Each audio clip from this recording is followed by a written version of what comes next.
Alright, and with that, we'll kick things off. Welcome to the Opus Magnum Weeklies 2022. This is the 8th stream of the year. This week's puzzle is Suspiciously Stable Substance, courtesy of Haxton. This one's been in the works. It went through quite a few iterations. Notably, there was an adjustment by Best to make the molecule smaller. It used to be two full circles conjoined, which made the triplex bonding chain even longer, but... Just to remind you, the stream title is currently wrong and still says cube, right? Oh, yeah. Except... Sorry for interrupting, I just... No, it was Hello Jasper in the chat that noticed, so thank you to Hello Jasper. Anyways, carry on as you were explaining the puzzle. But yeah, it was decided later to shorten the puzzle. It was also kind of hard deciding on metrics on this one. There were like 4, maybe even 5 at one point, kind of metrics that we were floating around. So it was pretty flexible in that sense that we could like kind of tailor the metrics to what, people were interested in and what metrics we were personally overusing or underusing, like for the weeklies themselves. But it was a very good puzzle. It was I think a few people found it intimidating, but I think I have browsed through the results. It's looking very interesting, and without further ado, I think I will kick things off with height. And how did you guys find solving the puzzle this week? So I had exactly one plan, and it took about 4 days and 6 sittings to execute that plan, and that only achieved 9. But I hope it was a good outcome. The plan would have been helped by a duplicator, but then I realized I can probably do it without. I really found this puzzle quite enjoyable. I've never worked on height solves, and there are some stupid things you can do with height solves. This is a lot of I'm personally not very experienced with height myself. It's one of the more underrated metrics. It's actually quite fun, height. So fun fact, everyone who submitted for height got min primary. And with that, we will be starting at 17th place with Jason, which I believe is a new submitter, who submitted with the tragic title, Surely Not Last. I'm so sorry, Jason. I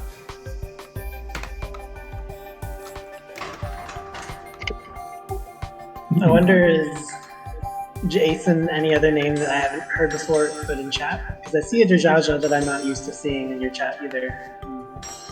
That's quite long. Oh goodness, all of these tracks. Yeah, 3 height is possible, which is good. But the question of height is like, how do you do anything efficient?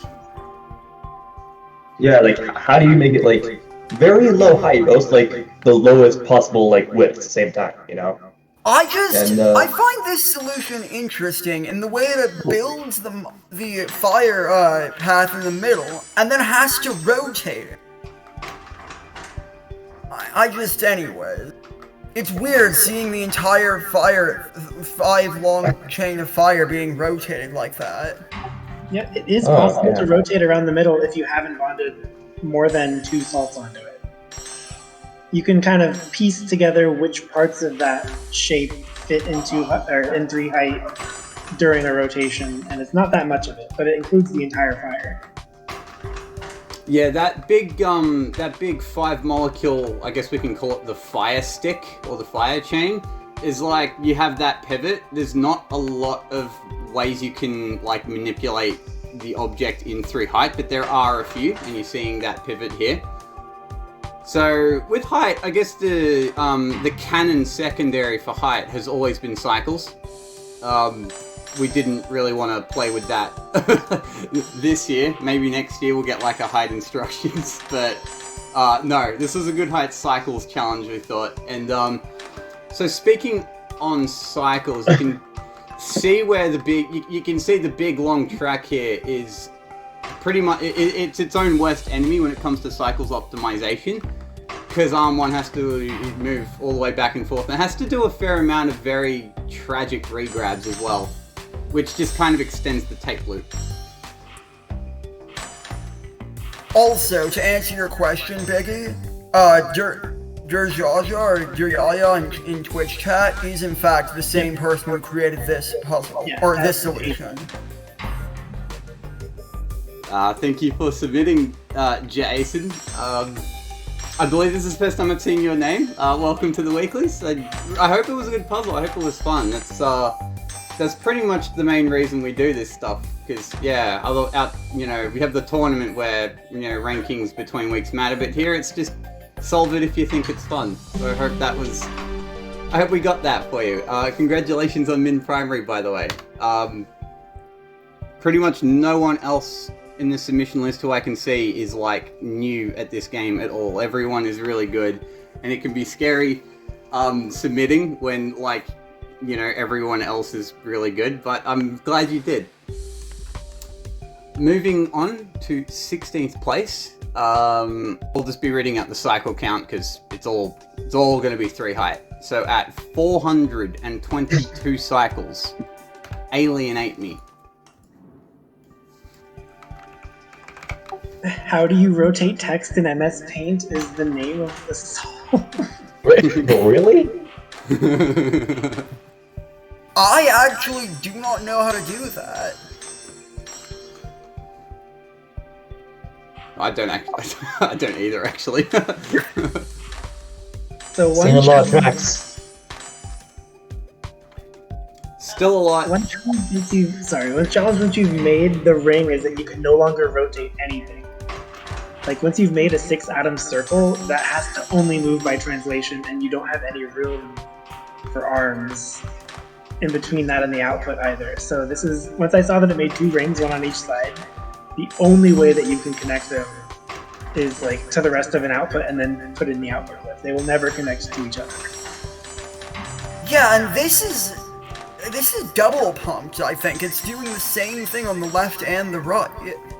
Yes, it is nearly entirely symmetrical. It's the only difference is that there's a third region here which is being used. That's it. Everything else is the same. So close to being symmetrical. So close. Yeah, I don't think it is special cased. I don't know. Is it? It might just be how it gets a slightly better latency on the left than the right, so that it doesn't slow down the right half. No, okay, so it is just 2T. So it's not special cased.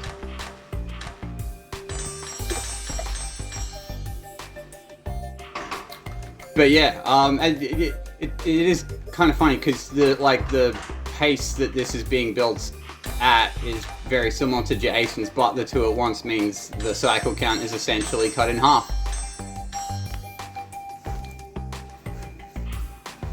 Didn't get a lot of submissions that attempted this this build 2 outputs with a symmetrical design idea, which is fairly interesting, but we will see why as we go down the solutions. Moving on to 15th place at 378 cycles, we have Team Not Jasper.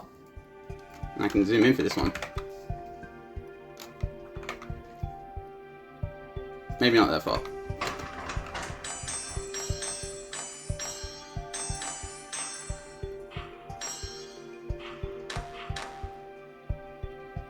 Oh, so it's using the rotate to get past the calcifier. That was kind of the issue with I wanted the duplicator in this puzzle because not having a calcifier in the way of fires was kind of a problem. Yeah, you you could can just patch it up later after making a mistake, it would be better. Yeah, you can see when the fire stick is being built, the calcifier is fire or lava.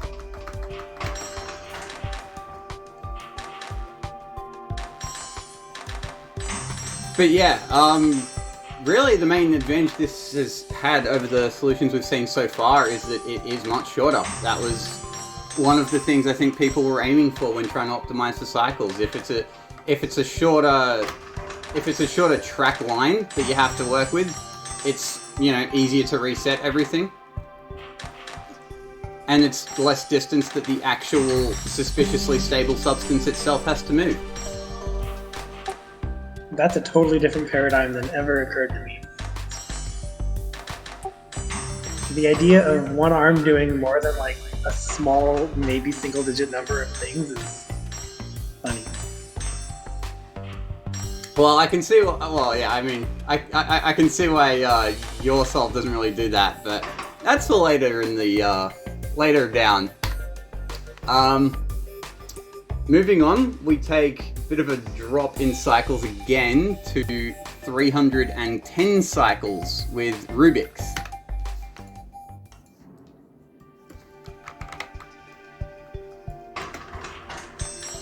Spicy, she says. Yes, right. I have no idea how this is any faster than the previous solution. Well, the main thing I'm seeing here is that you don't... I think this is the first solution so far to, like, you know, start building the next suspiciously stable substance before one is outputted, so it's not just making one at a time. You see, I actually had to use a period override instruction at the end of my take to get that to work properly. Because the issue I was having is that it was starting to build the next piece too soon. As you can see, here. This thing's already still a fair amount away, but the next one is already being started, which, yeah, it is how we start to look at improving throughput. And I would have started sooner. I would have, but it just kept... Pistons kept crashing into things. Yeah, it looks like the arms on the left track, they're side by side for a pretty long portion of the final bonding, just so that if they did anything differently, they would crash. I'm gonna leave now. You guys have fun. I'll catch you later. After. Anyways, this is my solve. All right. Yeah. How'd you find the challenge itself of building at min height? This was interesting. I've never tried doing it at min height. And the issue that I noticed is once you sort of combine stuff together and get that ring, or so, you sort of have your entire playing field partitioned into a left half and a right half. And it's difficult to cross atoms and things across from one side to the other. Right, yeah. It's like as soon as you commit to the ring, like that, you're enforcing a number of restraints. Like you're not going to be able to pivot this thing. You can only translate it. So you have to kind of, once you've built the ring, that's locked in, and you have to design around that. You've built the plug. All right. Moving and on. Also, I got around one last thing. I got around the idea of having the fires not run over the calcifiers by just putting the fire stations on the far left and far right. Yeah, I think that's how a lot of the earlier ones did it. It makes a lot of sense, just so that you can bring salt into your solution separately from fire. I think it's a good principle in general. Yeah, I think it's a very sensible idea. All right. Moving on to 13th place. 3 cycles faster is random guess. That's a bad beat. Very short, this one.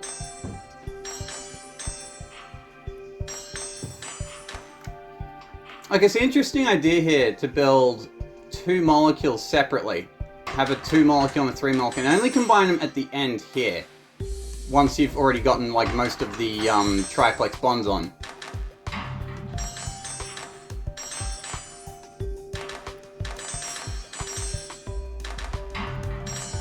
It is faster in general to do work on things that are connected to each other because the amount of arms is reduced. You only need to push 1 molecule instead of 2. So by connecting them and then letting more work happen, that's more efficient. Oh, also random guest calls out in chat, this is a 6T sol, and that was more than 3 cycles of difference. Oh, it is, and you can see it because when the first one's being built here, you can see arm 3 has to like let go and re-grab here. If I can, alright, so here, arm 3, you can see it has to do a re-grab here at the end. As opposed to the final one.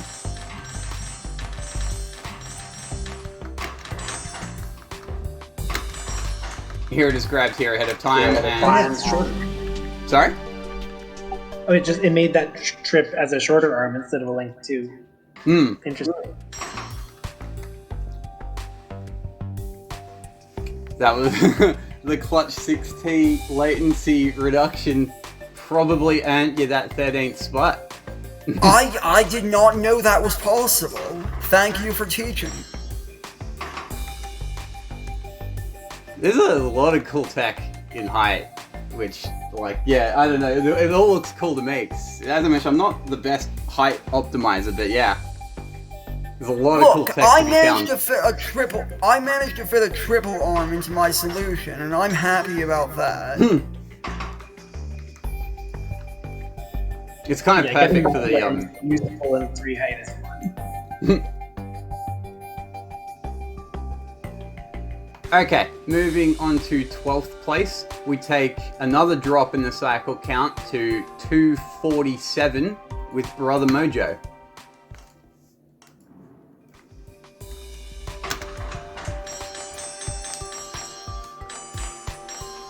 Alright, so got the fire chain built pretty quickly here.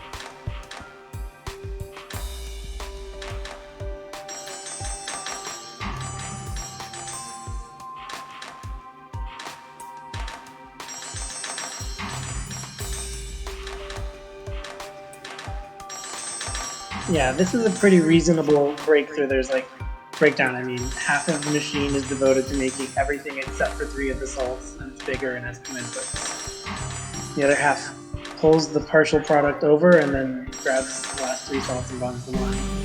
This is the kind of idea that I thought of, like, this is what a sensible solution of the puzzle will do. Yeah, definitely. This is the quote-unquote normal approach.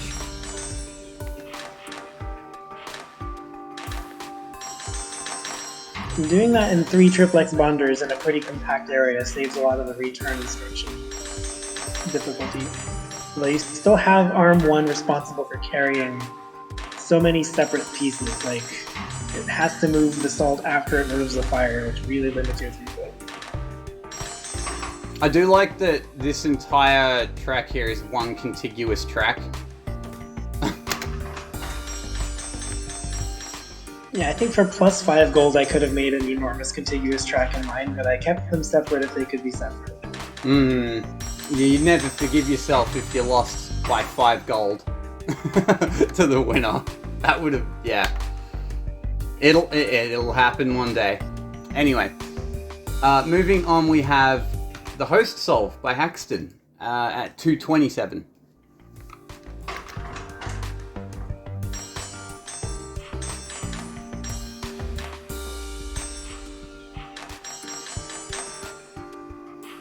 Interesting.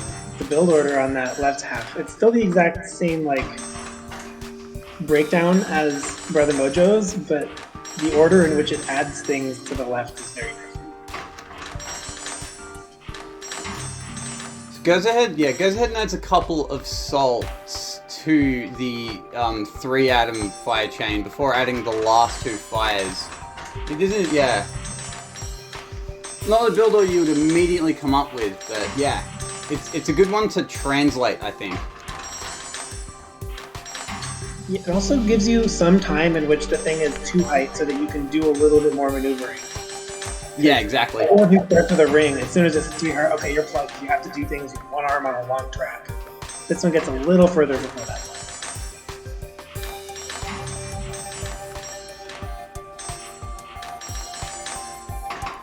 Alright. I'm happy to see that most people have put their Critelli in the correct spot, right in one of those center holes. You know, there are some people who complain about the Critelli being put inside the region, the product like that. I don't agree with those people. It's a good Critelli. Changed my mind. Just kidding, you can't. It's a good Critelli.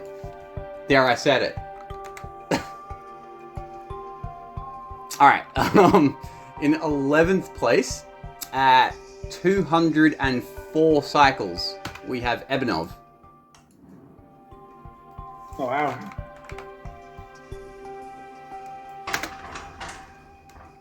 That is a track loop.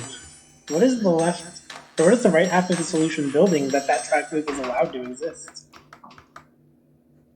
Why, those four, there's like 4 cycles at the start where nothing happens. Is that a 60 makes this faster, but Ebonov didn't want to 60 it? I'm gonna guess the answer to that is yes.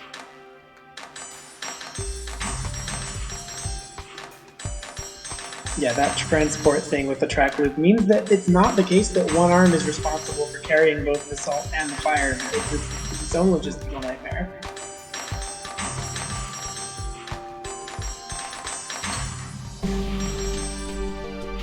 Okay, so you can see, so here we have a longer solution, but one that builds a lot more of the suspiciously stable substances concurrently. So it's more of a pipeline-esque idea that really, really helps throughput. So you can see here, it doesn't output until, what, cycle 74? But then from there on out, it'll, you see it outputs again on cycle 100. So it's 1 every 26 from here on out.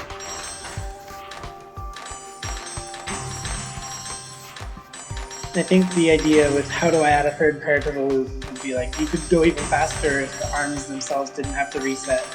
You can watch the pistons return kind of limits everything. And I really love what Jasper said in the chat here about how just pivoting that fire stick back and forth to avoid all the other arms is so wonderful and amazing to watch. Yeah, it's really sneaky. Trying to get these molecules around the arms. It's a scary thing to try and pull off. But it's really, yeah, it's really cool when you see it done well. And this is only 11. Yikes. Alright, so, because this wasn't 6T'd, if it was 6T'd, it would have saved 7 cycles, if I'm counting correctly. It's these 7 right here. And these, I guess. I believe that comes to a 7 cycles, we're at 6T'd. And unfortunately, Ebonov was kept out of the top 10 by 6 cycles. By username Void.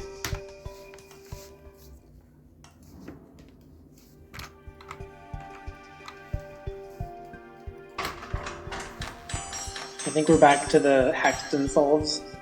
The kind that are just... How quickly can you build a half and then stick it on the output with? There's a little bit of concurrency, but very little. There's a bit of concurrency. It basically tries to, like, you know, keep the 2 height molecule for as long as possible and only commit to the third, you know, making it the full circle when it has to.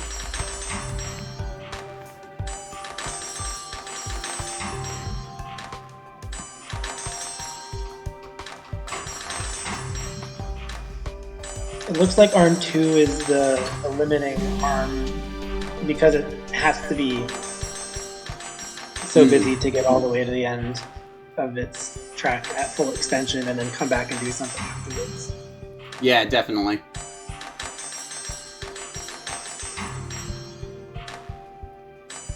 Yeah, under 200. Yeah, no, it took you. You needed under 200 just to get into the top 10. Cycle count do be dropping fast. So yeah, I guess to summarize this, is basically it's Haxton's, but it's done a little more conveniently. Because yeah, I think it commits to an even later 3-height molecule. It builds the ring even later than Haxton's did.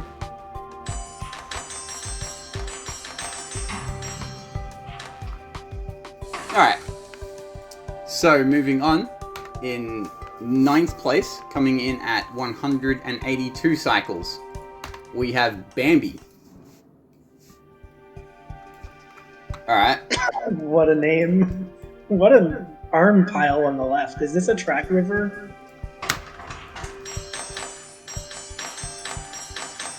That is shenanigans. Okay, so the idea behind Arm 7 is that it's a wanding arm. I like wands. Good job, Bambi. So the one basically means you can leave glyphs here and stuff. Arm 7 is way out of the way. The reason is because by having it on an insanely long loop, insanely long track line, there's no regrabbing or anything of the sort.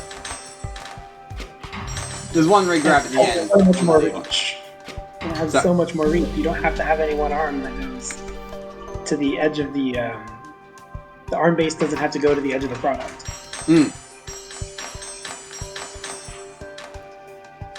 Yeah, you can only have done something like this for the ignition cord height solve too, right? A giant wand that pulled everything through so that the throughput could improve. Ignition cord height. Yeah, there was something. Yeah, something like this would. Oh, yeah. I can't quite remember what the fastest ignition cord height did exactly, but it was something not dissimilar to this, wasn't it?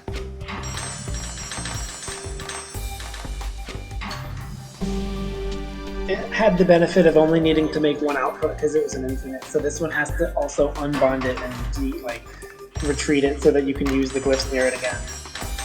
This is a great solve. And I guess that would make the other really limiting thing the actual fire stick and salt molecule attachment part. So interesting. So once again, we're seeing the 3 molecule and 2 molecule, and they're being manipulated around to get all the triplex bonds on first, and only at the very end does it actually commit to the final bond and the full 3-height molecule.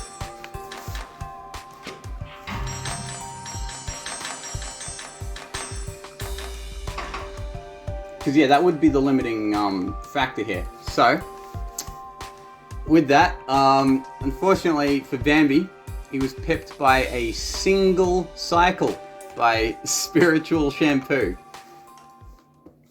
The close calls. Good job to Spiritual Shampoo, though. Oh, that's a long track. All right. Is this waste? I'll just zoom in a bit so you guys can actually see it. But yes, there are shenanigans afoot on the far right. I don't know what I'm looking at here. I kind of know what I'm looking at here. I'm looking at the assembly of an infinite that resembles this output.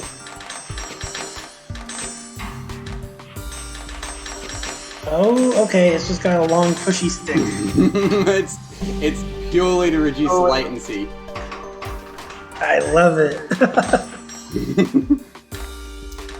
See, you can kind of notice all the arms and tracks are strategically placed so that they can clear out the middle at the very end. I love just having a long stick push everything into the output. It works because you can do a lot of the final triple C's. Like, each of these is only bonded in one of the 3 ways. But you can do all the fix-ups in, like, a giant conveyor. The smart thing about this one is that it has everything complete so that the end is just like a grab, hold, drop, push. Like, it's very quick to consume one once it's there. Alright, and another important idea for this to work properly is that you just kind of commit to building the actual fire. You commit to building the fire stick first, except here it's actually one of the bonds is wrong, and it just unbonds that one, but you have the molecule overall bonded. The idea, just as long as you get the shape right, you can just fix it up with gifts later.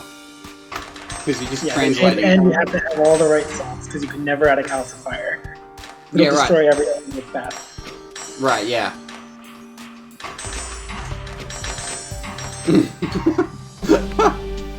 Comes in at the very end. It's only the last 3 that actually get the benefit from this. You can see, it builds the first 4 without that stick actually being a factor, but then it's the final 2 that get pulled in immediately. And it worked. It ended up taking 8th by a single cycle. Paxton calls out that the fact that there is no bond horizontal in the middle row is true in this version, but not the prototype. The prototype would have prevented this tactic, because a debonder in the middle would break one of your tricks.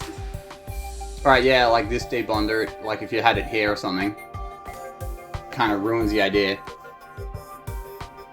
Oh, does he mean the actual product? Because there's no horizontal bond. Like the earlier version of the puzzle where there was a horizontal.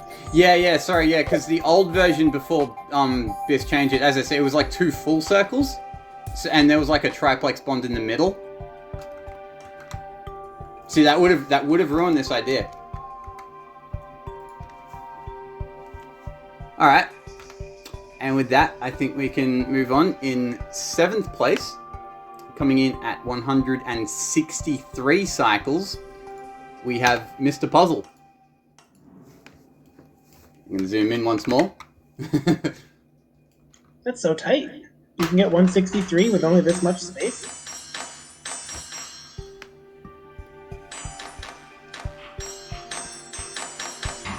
Also, 69 area. Nice. Nice.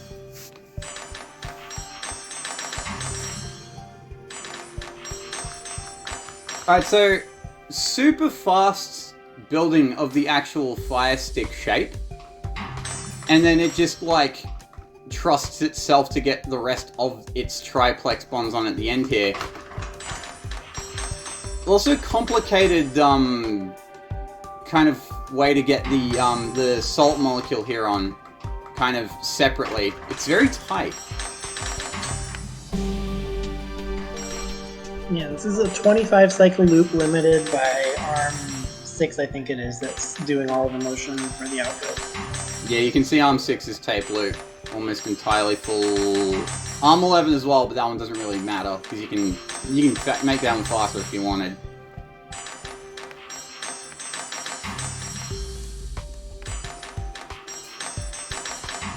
The ARM 6 with the longest tape loop, it's only got like a 4-length track that it has to reset from.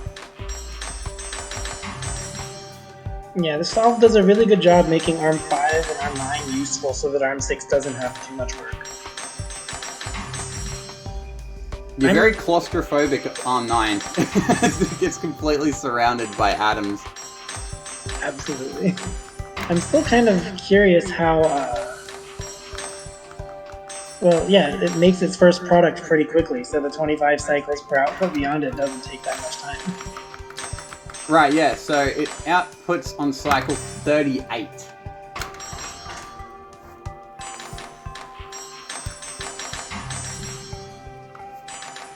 And then it's 5 times your tape loop to get the rest of the outputs out. So 38 plus 125 is 163. That checks out. No fancy 6-teeing, it's just well organized for what it does. It's very competitive. Nicely done. Unfortunately, Mr. Puzzle isn't able to make the stream, otherwise I'd ask him about his design process, but hopefully we'll get him back next week. Moving on, however, in 6th place. Take another drop in the cycle count to 146. We have Fiesta Land. Sheesh, these are low numbers.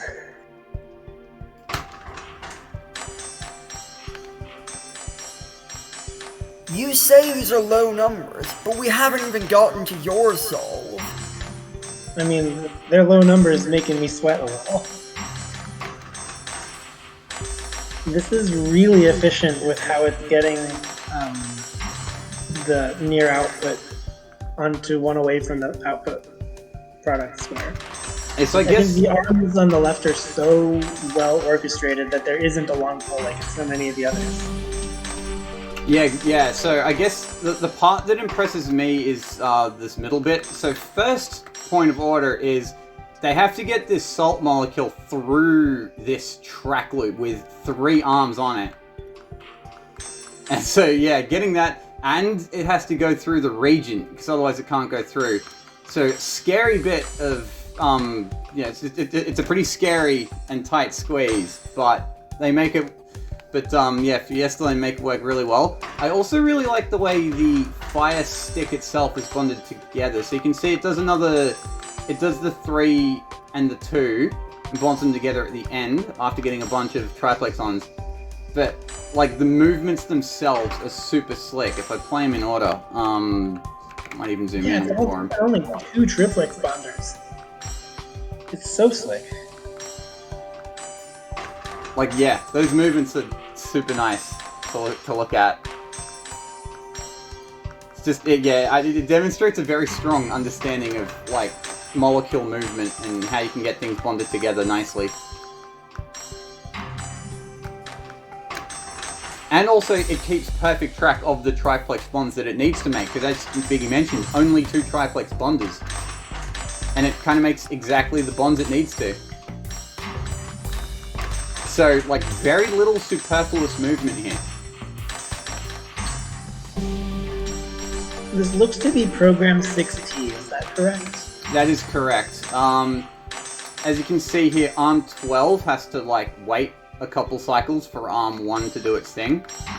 So, oh, yeah. So it gets special cased at the end so that ARM 12 doesn't have to wait. I think it only saves, like, 2 cycles, I think. Alright, we approach the top 5, coming in at 142 cycles. We have Witch Push. Very competitive showing from Witch Push. Well done. Yikes, this is so tight once again. Oh wow, what a half to have built. It's 6 atoms on the left and 5 atoms on the right.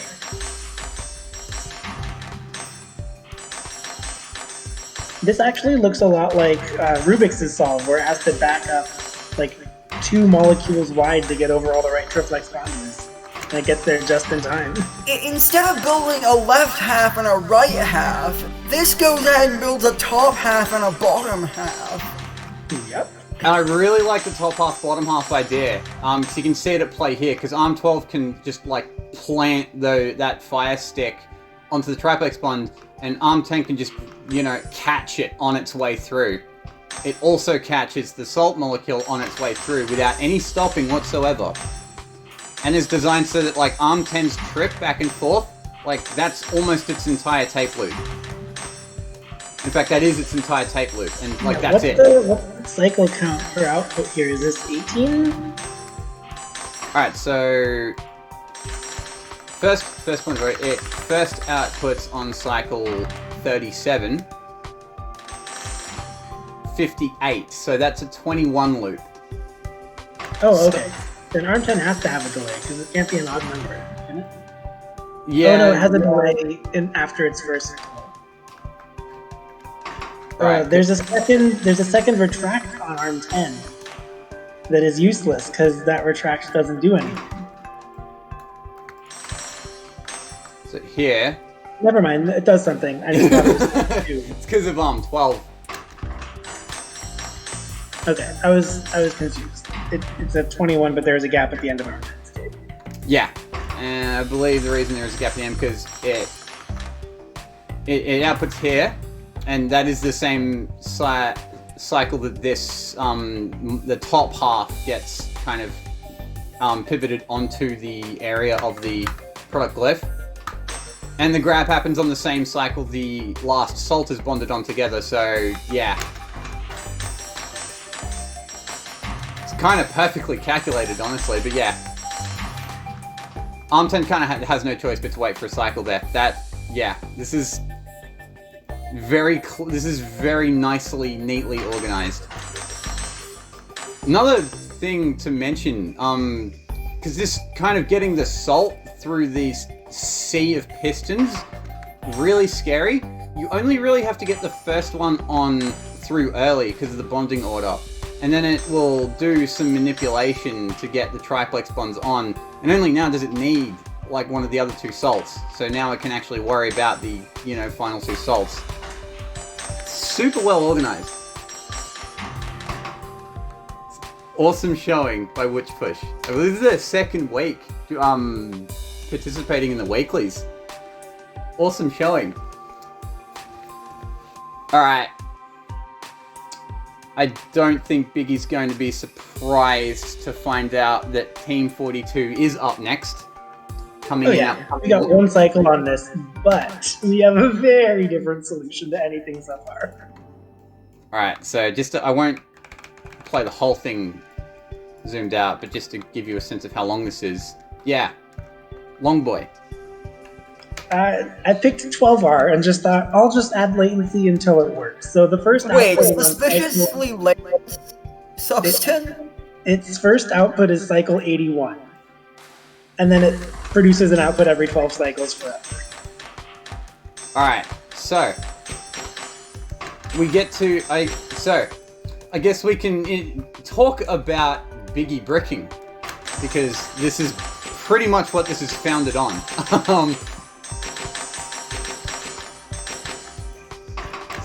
So very similar to what Spiritual Shampoo, I think, the salt stick. I'm making basically an infinite bonded product on the right, but to get there I have to build intermediate bricks that I rearrange and then just keep everything moving on a 12 cycle cadence, which is kind of hard. There's a lot of points for 16 cycle cadence. I could probably save 5 cycles just of handling. But every trade-off I made seemed to say 12R was still the right call. So as you can see, it doesn't output till 81, but from here it will output every 12. So for the version of this puzzle that needs 60 outputs, I probably won. Yeah, if we bumped up the product count, yeah, this probably wins. I don't think anyone has a faster rate than you. Yeah, and I wasn't even going to wager anything about that, but I did say it in the channel, like, if someone has a better throughput than mine, I'll be shocked.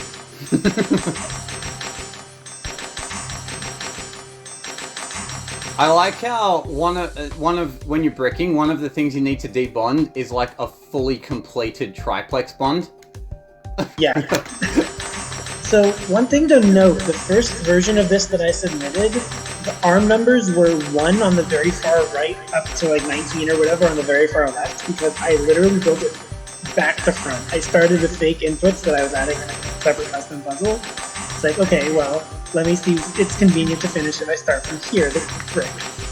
And so then I just worked backwards, like, okay, what brick can convert quickly into that brick? And then, is this something I could build from the inputs? If not, make another step. See if that's something I can create. So I guess this is insane. It's insanely high throughput. This is the highest throughput of any of the solves. The reason it didn't win is because of that latency we talked about, hence the name of the title. It owes to the fact that this doesn't actually start outputting until 81, which is, a long time to wait, considering the final cycle count is 141. So, yeah, that's the kind of trade-off. So we'll see how the top 3 navigated that trade-off. So, in third place, at 137 cycles, we have Team Gecko Beer.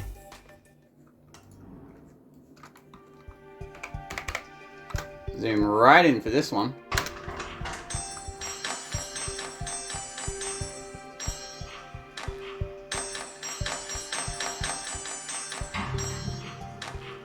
Oh, one that builds the 5-atom piece and it still just works. Does it have to do a triplex on the other side? It does. It does.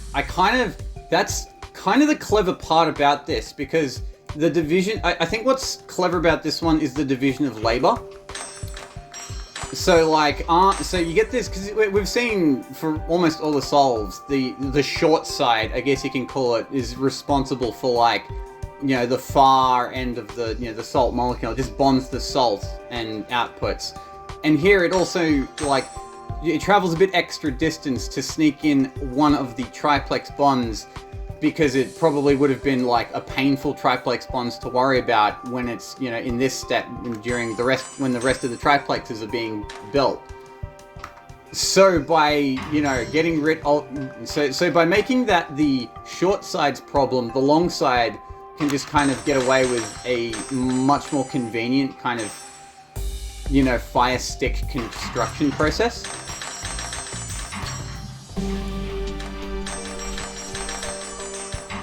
I also like how, when the fire stick gets built, arm 6 and 7, these pistons, they like jut up to get that fire stick built. And then when they're done, they just like go back into their hidey hole while arm 9 gives the salt molecule across. Yeah, also, this orientation of the salt is really convenient because of the ways that the arms are able to pivot it while staying in through height. Like, that 3-atom salt thing is surprisingly convenient for how it's coming in. Yeah, definitely. Yeah, you can see the fact that it's only 2 high, and you can do a few extra movements with it, is being used to full effect here, which kind of that's kind of, I don't know, that's good height tech. That's what you'll see a lot of that kind of clever stuff in height records. Just like finding resourceful ways to move molecules that don't break your minimum height.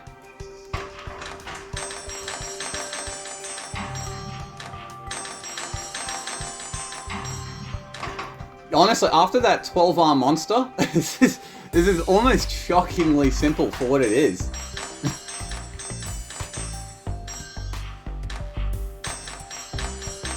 Alright.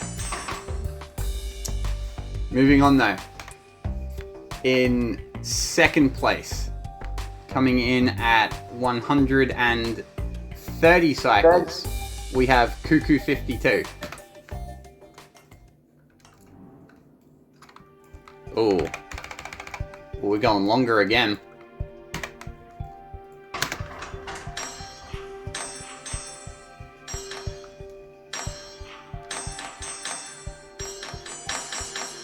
Alright, so this looks like a more Biggie-esque idea, this one. Yeah, it's building basically the same partial output.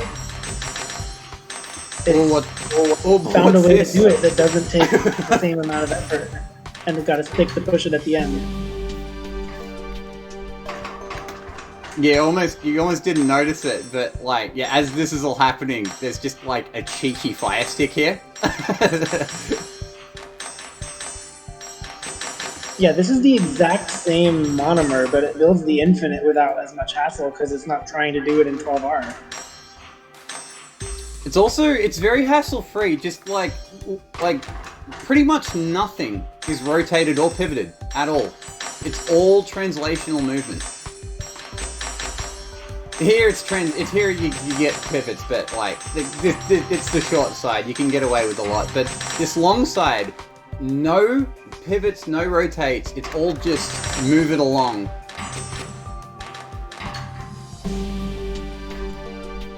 It's all the factory must grow kind of stuff.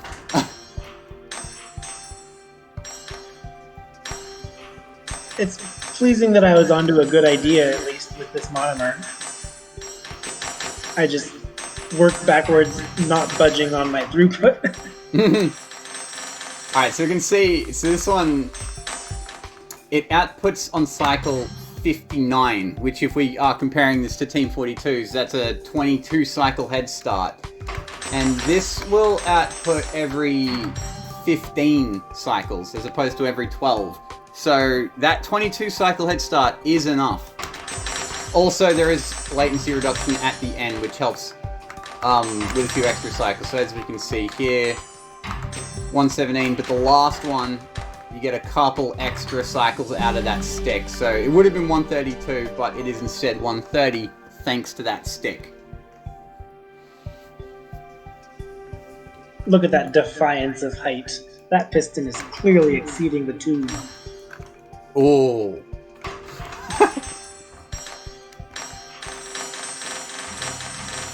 And it'll loop once. I don't think it'll... Oh wait, it does loop.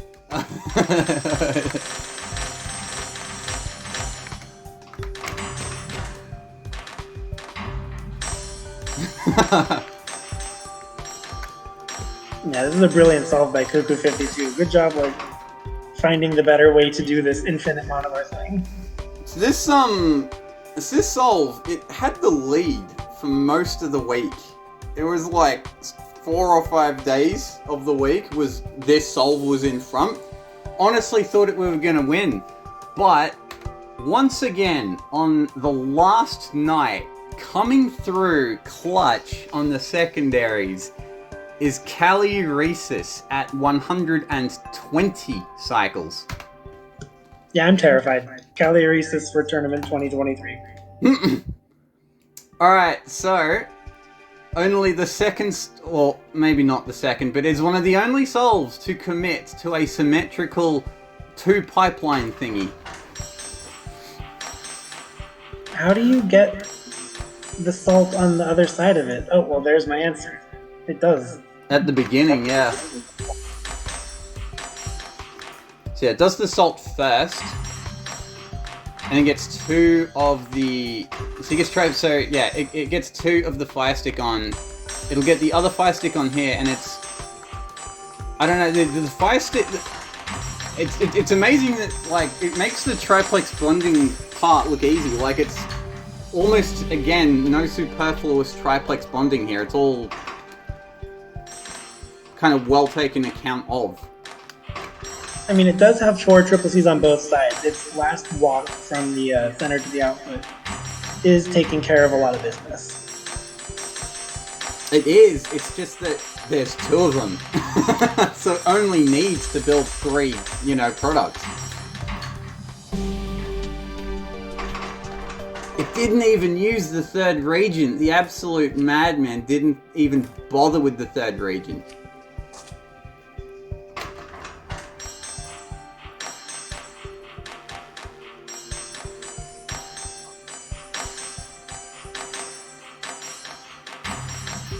It is funny, we saw a few of these symmetrical pipeline ideas at the start, and then none of the top solutions kind of kept up with it until this one. Because Calyresis was improving it gradually over the course of the week, which is, like, we thought Cuckoo52 was going to win, because Calyresis was stuck at, like, I don't remember the cycle count, it was like 250 or something, trying to make this 2-pipeline thing work, and it just didn't seem like it was going to work until it worked. Where's my thingy? Submission page.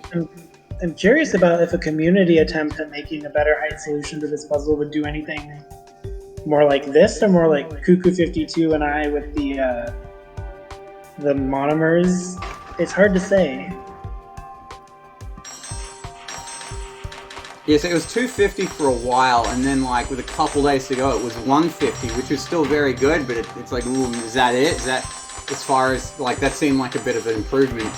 Is that it? But no, yeah, somehow managed to find another 30 cycles.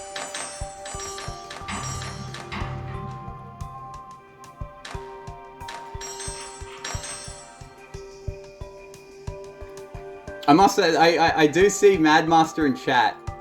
I do have to mention that, like, we kind of had you in mind when we decided to make this height metric, because of your work, kind of, you're garnering interest in the height metric itself. and kind of, getting more people to, believe in the depth and the fun of this metric.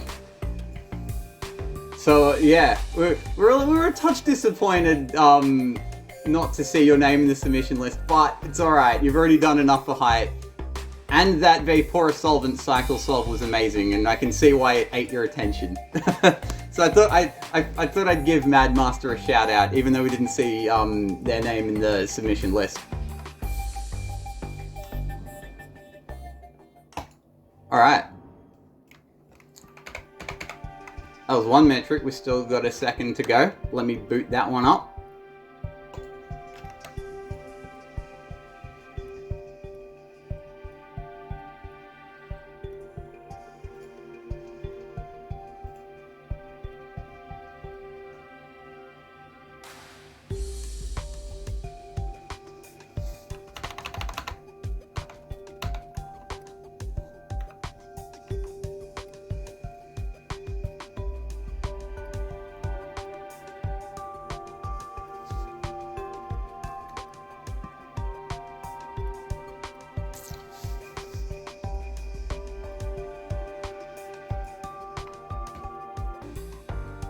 Hey, so it's me from after the stream was recorded. During the stream, there was one solution that I forgot to actually show on stream. It wasn't a showcase or anything, it was submitted and I straight up missed it.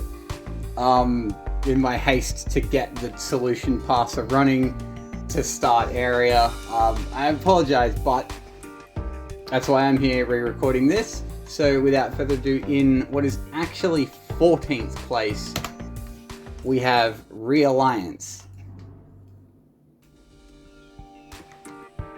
It says 17th in the top corner, but it's actually 14th. Because there's a few height solves that are in between this and the next lowest scoring area solve. Which is, why it got obstructed from my view. So with this solution, I don't know, I don't want to judge it based on how well it did in the area metric or even the height metric, because it's not trying to be an area solve or a height solve, it's just trying to be a solve. It's just, it just wants to be a solution to the puzzle. It's, the game of Opus Magnum is intended to be enjoyed, not, obsessed over competitively on each fine-tuned parameters. And, your solutions don't need to be that, and this isn't that. And that's cool. And, it looks like Realliance just wanted a solve that, wasn't too terrible to think about and was actually fun to make. So, with that, I hope this was fun to make. I hope you enjoyed the puzzle, and thank you for submitting. Anyway, so back to the rest of the area solves. Alright, so for area, not quite as many submitters as height, but we still got a fair amount. Coming in 13th place to kick us off is Jason.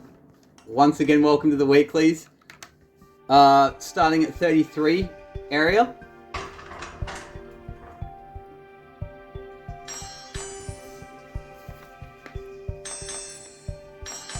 Okay, so area. I think this one intimidated quite a few people.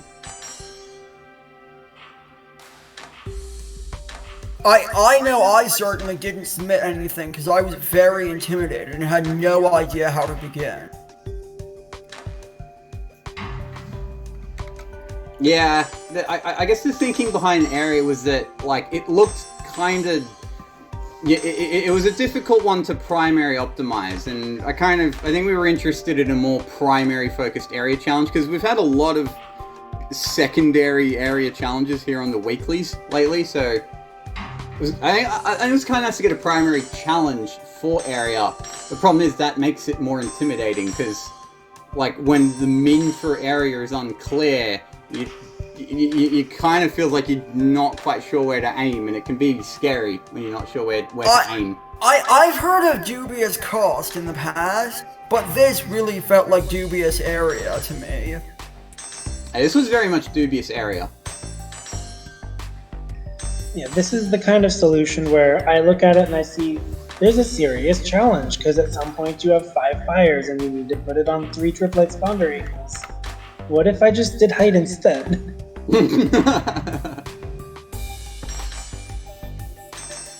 And I'm sure to someone with like Shadow Cluster who has mastered the art of quickly enumerating all the different ways you can put things in positions, like, I think Shadow Cluster probably can figure out the theoryman and perhaps the like this number or maybe this other number if the number that I thought first doesn't work, and then get one of them. But I think that's, for me, I would be experimenting with layouts and getting frustrated for an hour and then getting less interested in playing. But I prefer enjoying the game. So for those who don't know and are wondering, yes, Shadow Cluster did submit for area. We will see his name pop up later on. How far later on? You'll have to find out. Alright, this is a good start, though, from Jason. Kind of, it shows where it shows the difficulty of area and like why this has been scary, because you do have to account for a lot of movement. So here we see the fire stick put together. We get the salt here, the salt molecule, but you still have to rotate or pivot or get the thing rotated 180 degrees, which is scary because, as you can by now, it's a pretty big molecule. You can see a couple extra areas here clipped, and yeah, having to account for those molecule movements is, yeah, they're big movements and they're kind of scary to figure out. Because, yeah, big molecule, you have to kind of do more, you know, working out in your head, I guess. So, moving on, in 12th place, we move down to 32 area with Alienate Me.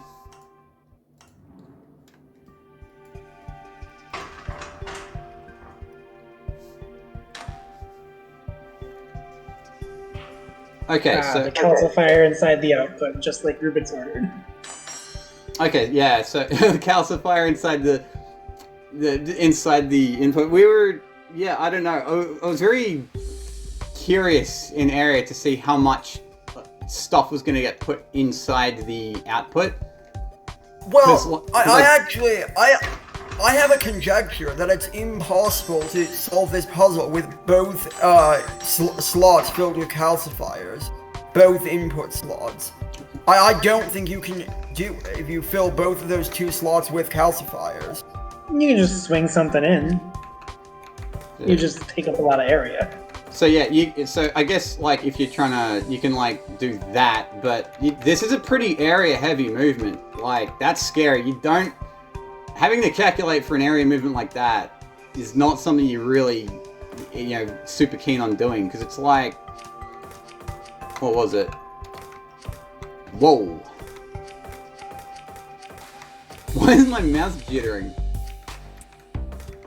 Yeah, so it's like all that area is just this one movement. Like, is that something you're really prepared to commit to? Like, you have to design the whole solution around that. I also really love the title of this. It would be more convenient if you could pivot around the donut holes. It probably... Which is like, yes, that's one of the reasons I didn't do area. Is because there's no good ways to move this big molecule around. We do see a fair amount of pivot action here though, because as you can see, the first thing built is this salt fire salt stick, which as you can see here, salt fire salt, and it'll kind of build the center first. So you do get a fair amount of pivoting at the start. We then get to this point where all the fire stick is built, so you have all the tripex on, but you still have to get the salt on, and to rotate the molecule. It is a big rotate now, and you have to do, you know, a lot of area heavy movements, which are scary.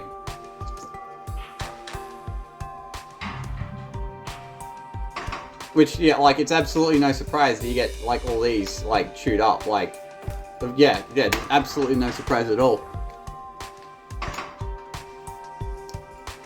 So, I guess the question we aim to answer is how do you kind of, work to getting rid of a few of these hexes as, try and keep your movement economical in terms of area. In 11th place, at 32 cycles, 32 area, 836 cycles, we have Calyuresis, who, as it turns out... The streak is broken. Sorry? The streak is broken. They won basically everything for the last 2 weeks, right? They did, didn't they? It was 3. They got 3 in a row, didn't they? Was it 3? No. Did they win any of either of the metrics on Servant's Wheel?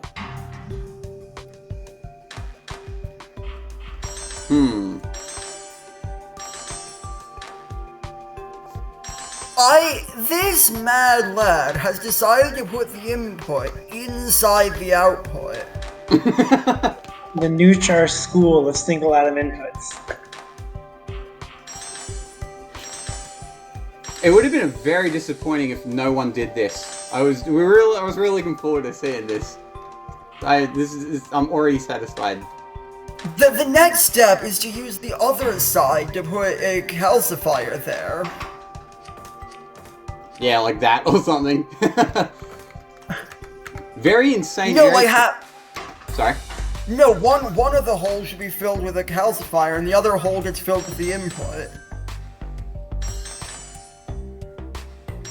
I do wonder if this was like a tournament puzzle. How many people would have been like desperate enough to try and look for that?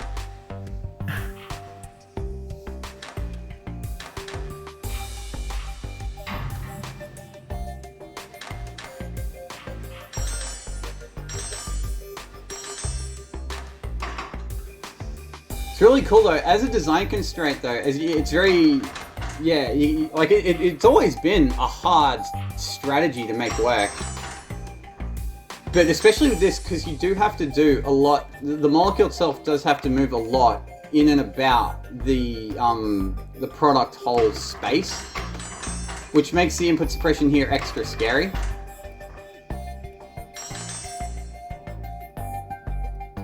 You see, like, this is a lot of moving around for input suppression.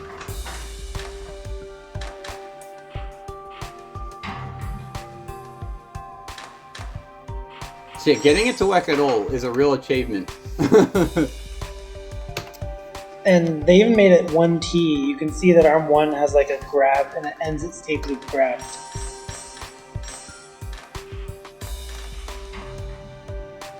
So yeah, it's already grabbed, so it won't grab again. It'll just be like, because yeah, this is already here, so it just kind of ghost grabs. But arm 2 knows an atom's going to be there anyway, so it's like no problemo.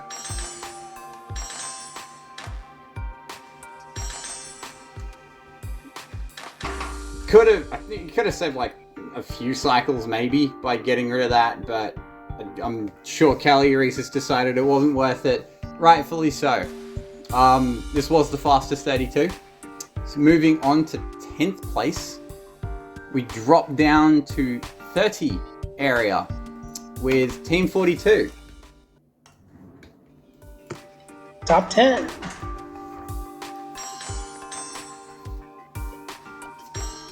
So we see Biggie here once more being carried by Genius 42.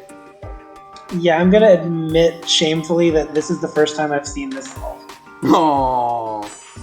I was only looking at height, and I was hoping to see this in the results stream, and I never bothered to try to open it, and there wasn't a gift shared, so I just watched it this way. All Genius 42's work.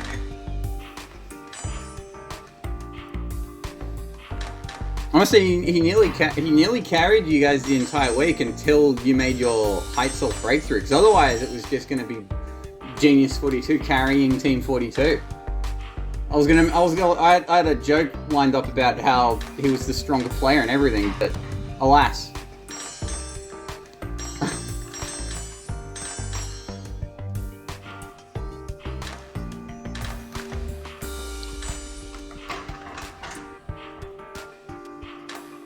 in my defense, I posted my Summer of Math Exposition blog post and the new Necrodancer DLC came out, so my time was kind of occupied. I thought, you've been doing well just to show up, Eric, because I knew you were going to be busy throughout July and the start of August. Oh yeah, and the whole traveling to go buy a house thing. That's, you can just knock that one out in a few days, I'm sure. Congrats on that, by the way. Yeah, thank you. I'm excited. This is a really good solve, I think. It is it's a properly good solve. You can see all the, if I actually play it through, all the used area is accounted for here. There's no unfortunate clipping here. Genius Voice has calculated his movement in advance here.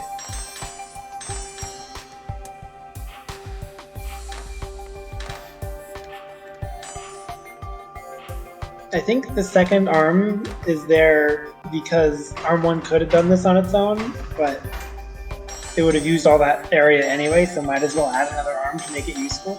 Yeah. It could have been a thing where he was, Genius Void 2 was like trying to figure it out like that. And then kind of, as he's working out the movement, he realizes these 3 areas need to get clipped anyway, so, alright. Put an arm there, that'll speed things up. I'm guessing here though. Alright. Moving on though. That was in fact the only 30 area solve we got. In 9th place, dropping down to 28 area, is Witch Push. Oh wow. From what Genius had said in DMs, I was thinking, alright, 28 and 29 are like the stretch goal. But it's just straight to 28. Nice. Straight to 28.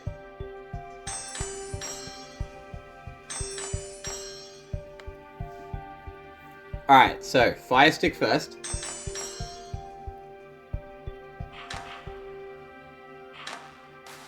Also, I thought it was a fairly interesting question throughout the week. What's your bonder count? Do you go with 1 or 2 triplex bonders? Do you go with 1 or 2 normal bonders? They both have their strengths and weaknesses. Yeah, with 2 triplex, you don't have to actually hit 3 different orientations on the input. Or the Fire Stick, you only have to hit 2. But yeah, with 2 triplex, but only the 1 bonder, that'll make the salt bit here harder. You can see it needs to do a fair amount of moving around, especially once this thing already is built and you have to make the second salt molecule. You can see a lot of atom storage and manipulation.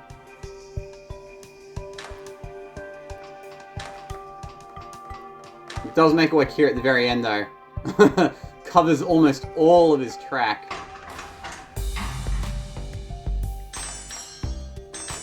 Leave room for the arm.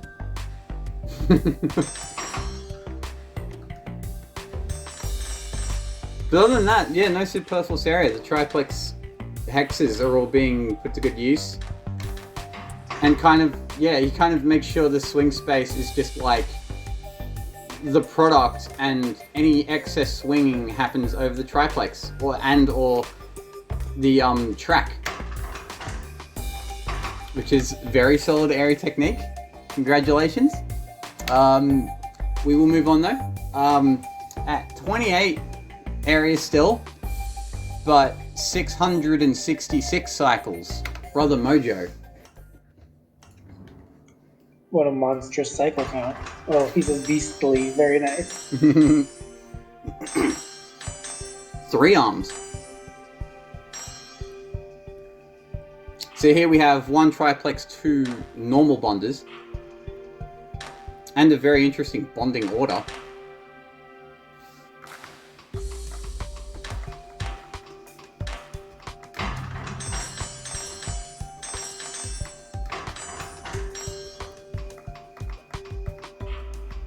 This looks really slick. I think the 3 arms help it feel like it's always making progress, which is one of the things that kind of bores me in area in general. Is like, I have to do like 8 motions just to get to the next time I grab something. This one's fast.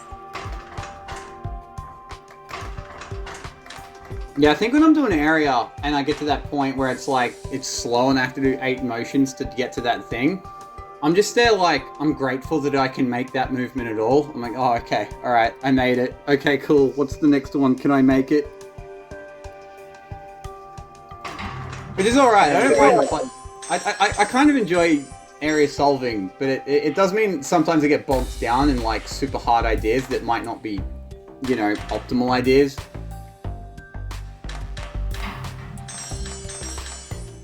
Which is definitely a skill in area, knowing the strengths and weaknesses of your layout and being able to iterate on those layouts. And kind of, you know, being able to appraise which ones are your good layouts and which aren't. Oh, I want to watch the input suppression a little more closely, because when it's rotating the product -2 atoms, it does do input suppression.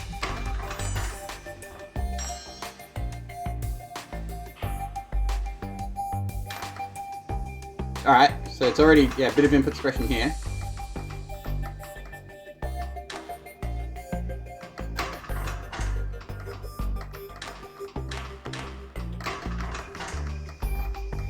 It's managing to have an awful lot of stuff on the board and not cause big problems for it.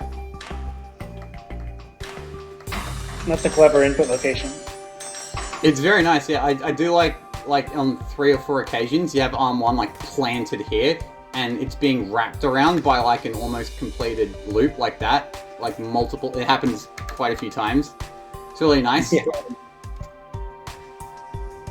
But yes, yeah, same principle though. You like the space that you're swinging the molecule over, it's the product hole, and you have to keep the direction like in line with where your glyphs are. So everything is like rotated like up here or whatever. Or yeah. So you have movement here to manipulate the molecule without clipping extra hexes. Alright, moving on though. We drop down again to 27 area. Starting with username void.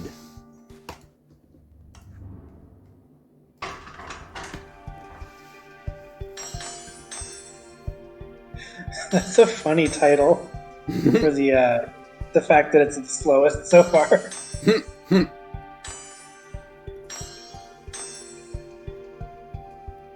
Fewest amount of arms / tracks as well, as we've seen so far, I think.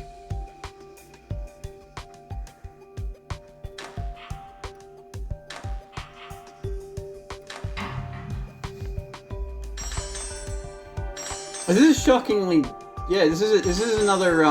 It's kind of shockingly straightforward and intuitive. Once you get all these triplex bonds onto the fire stick. You just need to have a plan for how you make the fire stick and how you rotate the fire stick plus the salts, because that 180 rotation is still going to be really punishing if you don't have a solid plan for it. Yeah, But exactly. That sort of pear-shaped rotation is really nice. Yeah, you see, yeah, the 2 main things here using Void Calculus, this Biggie kind of went over, how you get this thing triplex bonded together, because you only have, it's committed to a 1 triplex idea, so you do have to figure this part out. And it does the 3 molecule, 2 molecule setup first.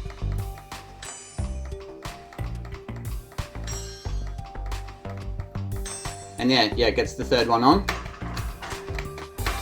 And then from there on out, it's you got the 2 bonders here very perfectly placed, so it's easy to get the salt molecule on. And it's just, this is the main other bit. So I guess when it comes to rotating and pivoting molecules like this, you kind of have to mentally map out the movement. So you see arm 1 here, it's about to pivot the molecule.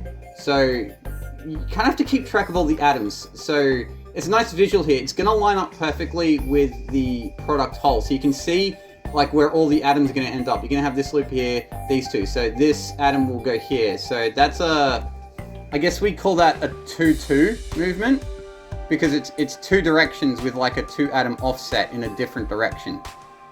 That's another one here. I can see this salt atom here will do a 2-0 movement. And knowing like how these movements work, like for example, this salt that does the 2-0 movement, you know it'll clip these two atoms specifically. And also with like this fire one at the end, you know with this 2-2 movement, it won't clip any of these atoms. So I guess this is the kind of this is how you kind of try to think about movement when you're trying to manipulate big molecules in area solve like this.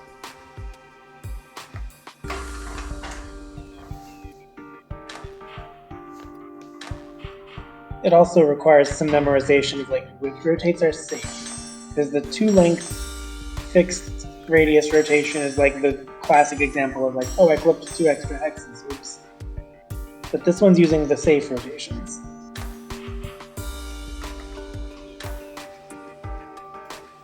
If you go to the tape loop, which part of the... Alright.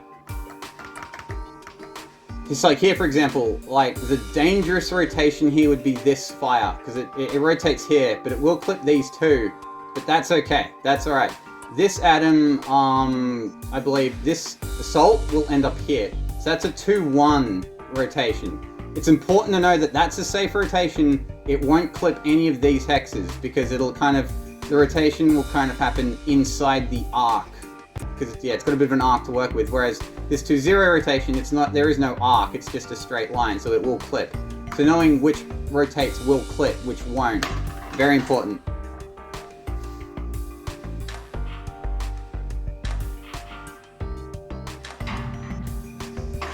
I wasn't planning on a lecture about molecule movement, but that just kind of happened. Yeah, so there you go.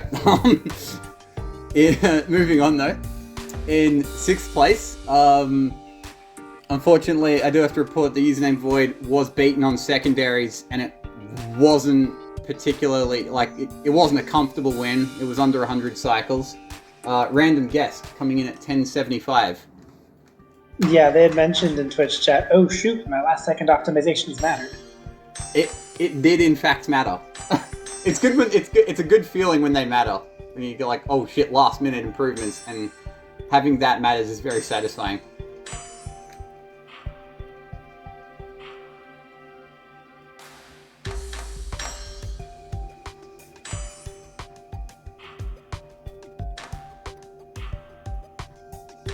Alright. I do quite like the layout of this. It's kind of knowing ahead of time that, like, the molecule here only has to be translated like this, and all this is, like, used space, technically, except for that one, but not much you can do about that.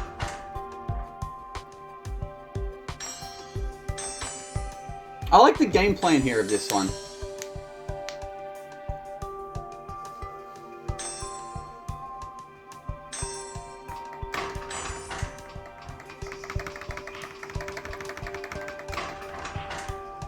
Wow, it's leaving a lot of the triplexes on the ends for when it already has bonded the salts. That is smart. It's kind of not, yeah, it's nice because it knows that because of the because of how the triplex is placed, when it comes over here to get the salt molecule on, it will make a grey triplex bond. So he can go ahead and leave that one. It's only really the red one, like on this one, the red one, that he has to really like worry about. And here you can do it with a bit of clever input suppression, which is why the reagent and calcifier are placed like this.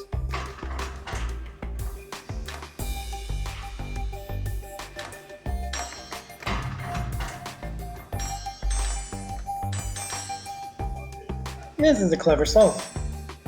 It's clever enough that it's like beyond what I think I could have come up with on my own because area.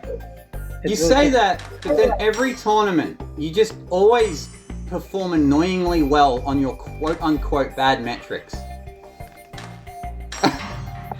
I still think about stuff like Calm Before the Storm, where like, well, I got the primary, but it was so painful to do, and it was the dead last secondary, and so that's just my experience with trying hard. Even stuff like, what was it? Film Crystal? Where you, like, did you get top 3? Oh, that one I think I did really well on that one. That one is like an unusually good performance on that. Yeah, it's just like, Biggie, it's supposed to be your bad metric. What the fuck? Sorry to disappoint. Nah, that's alright. I'll forgive you this one. Well, no, but Biggie doesn't have a bad metric. That's the thing. In terms of enjoyment, area is definitely my bad metric, but it's fun to watch people who are good at area make their area solves. I don't like area. I would still say, like, area... I would still describe area as Biggie's bad metric. Players like Pentapig or Jinyu seem to genuinely not have a bad metric, because, like, they have a broader coverage of skills, whereas Biggie just kind of, like, he'll do alright in most area puzzles, but then do brilliantly on his good metrics, so it kind of balances out. Interesting dynamic, though. I should probably move on, though.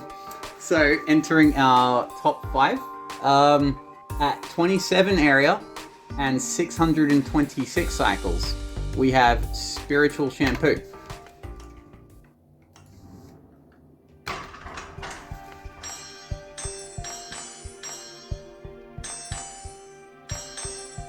Oh, the arms are sharing a track now. Oh wow, that suppression was fun. I do like how this triplex bonder is, like, perfectly surrounded with, like, a 1-hex buffer in every direction. And the input suppression is very good here.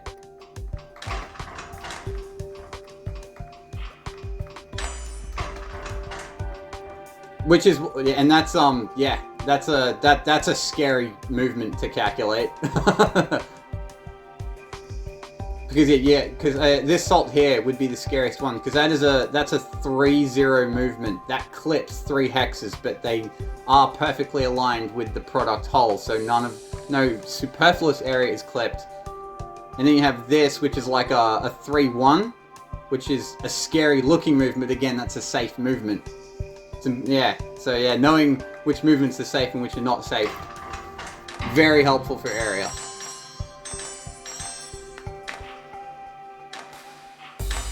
And now it's forced into being 60. They probably could have done the Cagliaresis way and like fake grabbed it, but Spiritual Shampoo is in an effort mindset right now. This was, if there's a way you can do it too. Yeah, as the solution title suggests, this was the 8th version. So yeah, there was a lot of care that went into this, and it's top 5. It's really good.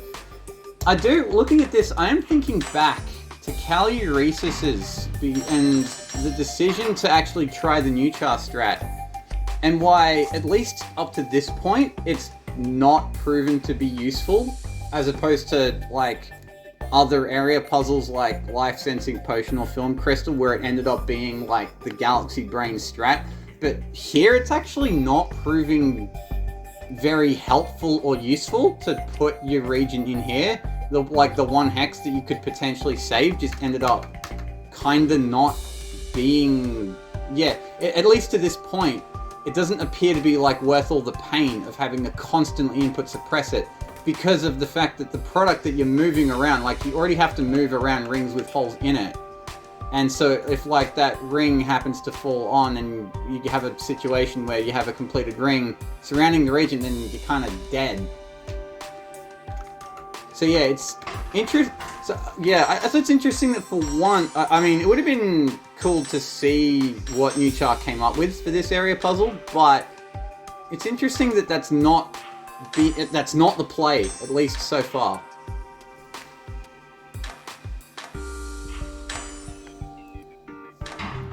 Because yeah, with all the excitement about that strategy throughout the tournament, like the fact that it's not really, yeah, not a lot of people went for it and were able to make it work is yeah, fairly, I don't know, it's a cool thought. Area theory is hard. Speaking of which, moving on to 4th place, we drop down to 26 area at 1,063 cycles. Team Not Jasper.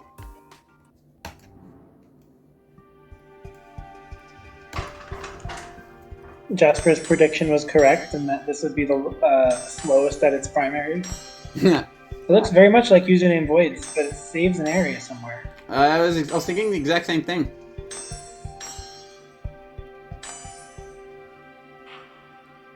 In fact, once this solves, I might go back to username voids as a point of comparison because they look very similar. It uses all the same rotates for once the actual product is assembled. Yeah, it does. It has to be in the Fire Stick assembly. It might be that the arm was where the input goes, and the input was in a less convenient location. Alright, so this is username voids. Right. So it was this hex. Like if you're able to put the region here somehow, you would have had something very similar. Although I think it was more like you have to swap the track and the reagent here. Swap the track and the reagent. That. I don't think it's that. Hard to say. I'd have to see it again. Alright, go back to... How was it? So if I... Oh, okay, it's actually mirrored. Well, mirrored's not fair, because, yeah, username void had his like that. Or whatever. Interesting how... Such a subtle difference led to a primary improvement, though.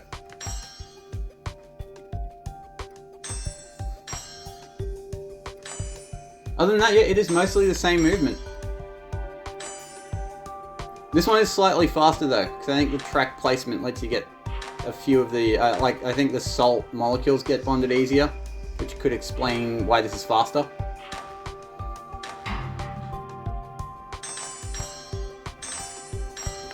The fact that once you have the Fire Stick created, there exists that 2-1 offset molecule that makes it so much easier to rotate that ring safely. It's pretty nice. I never thought this would have a convenient aspect to it as an area puzzle, but it does. So if we go back, yeah, so I think but he's still at this salt, so you can see it does a 2-1 movement here, doesn't clip, and the same thing here, 2-1, doesn't clip. Which lets you keep things within the product's whole space quite nicely. So yeah, clever again, it's a very solid, very good understanding of movement fundamentals in Opus Magnum. Alright, moving on though. In third place, at 26 area and 748 cycles, we have Team Fiesta Land.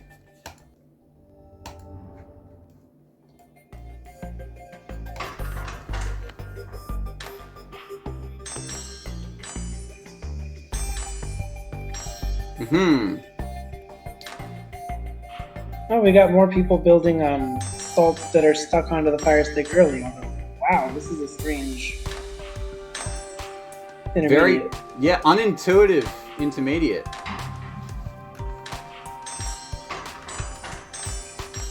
The two bonders tessellate with each other much more nicely than the bonders in username voids or not Jasper's solve. They do. Because there's always a forced equilibrium in between the bonders if you're doing it as parallel. But here, you get to, like, the triplex fits very snugly here. You get a calcifier on this end, a track on this end. It's very nice.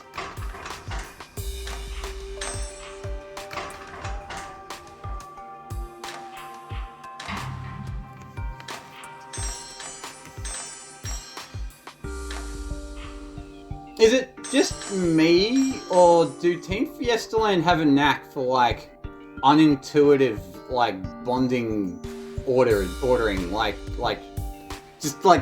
yeah, stuff like this that you would not come up with. They build it in, like, a really weird order that has a surprising amount of strength to it. So, that seems to be a Fiesta thing from a lot of the times I've seen, like, he was calling his solution to Nightmare Fuel the duct tape and zip ties method, where you just you keep making something kind of work until it completely works. Just like, if you believe this can work all the way up through the end, then it has worked.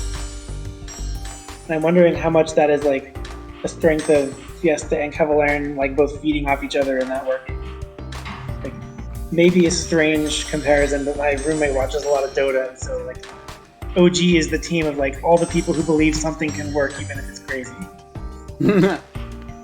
They're a very strong. They work very well together. From what I have heard from Fiesta Land, it seems like Keverland is like a really good like theorizer and is good to like bounce ideas off of, whereas Fiesta Land will like come up with the ideas and be like, is this one, any strength to this one? Is this worth pursuing? Or it's a good dynamic.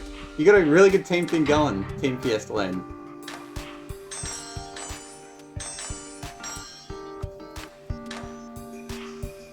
This is super nice though. Well done. Okay. In second place, at 26 area and 672 cycles, Mr. Puzzle.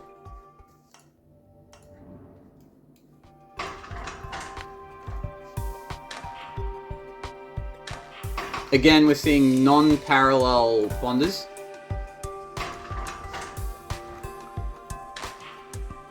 This time the calcifier is there, which kind of surprising because that seems like it would get in the way of a lot.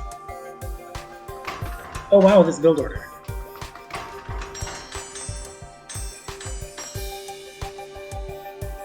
Yes, yeah, it's funny because, like, you see, it does seem like it would get in the way, but the weird build order, I think, is what saves it.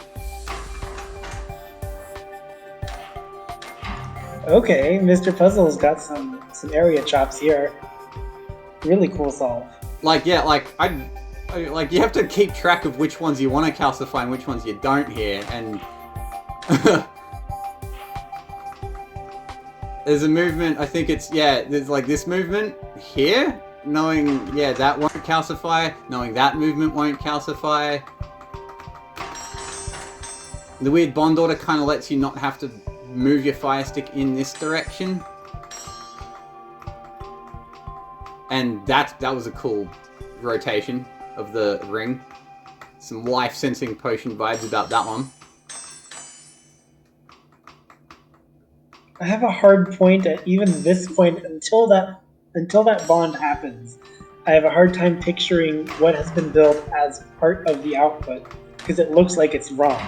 It looks like the fires are like 3 in a row around the center or the edge. It's really neat. This is probably the least intuitive bonding order. I think it is arguably less intuitive than what Fiesta Land came up with. The fact that you have 4 salts connected to the product before you've made any triplex bonds is like, why did you do it that way?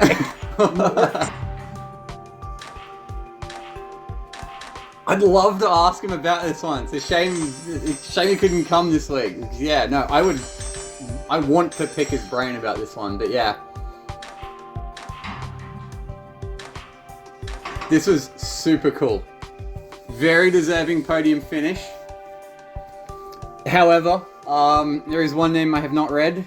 I'm sure none of you are surprised to hear it in the winning spot position. It is Shadow Cluster, coming in at 25 area.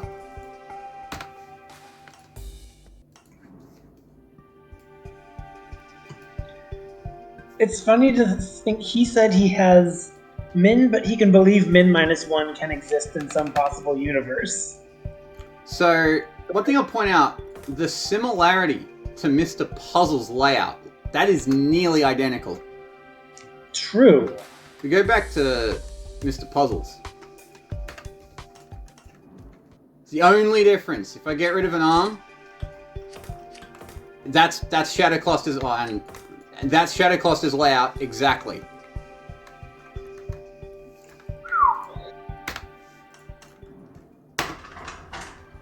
So alright, so I know this might annoy Shadow Cluster a touch, but considering we just watched Mr. Puzzles, let's rotate this as a point of comparison and see how Shadow Cluster does it.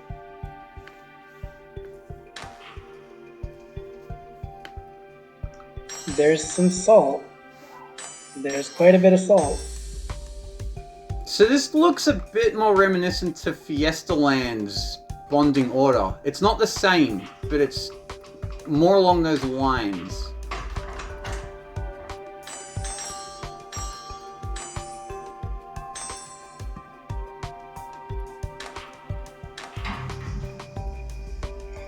It does have the same amount of the product built when it does its last triplex bonds. Yeah, this is like all the good ideas from all the previous solves put together because that's how Shadow Cluster operates. It is. It's good tech. I mean, the layout idea from the excellent Mr. Puzzle layout. We're seeing like bonding ideas that were expressed in Fiesta Land Solve, and yeah, as you mentioned, a bunch like other ideas as well that we've seen to this point, like this Salt Fire Salt idea first, and then having like it bonds to a piece of the fire stick. Yeah, again, the non-symmetric, the non-parallel bonders. Yeah, with the calcifier nested in them, which I would have thought was a nuisance if I hadn't seen Mr. Puzzle drive with it.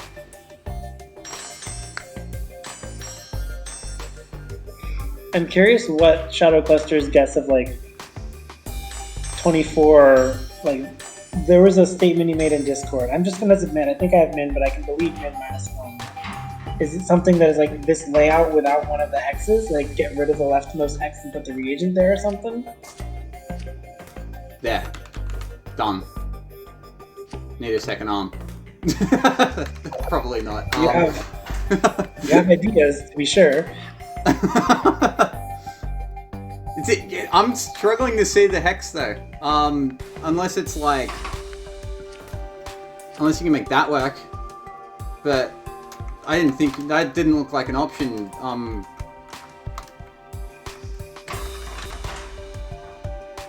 Because there are as a few we points see, where the arm base has to be on that left to stay safe from other rotations. right, you can see here, like, yeah, we're seeing two of the hexes of track being covered with the piston occupying the third one to get that grey bond on.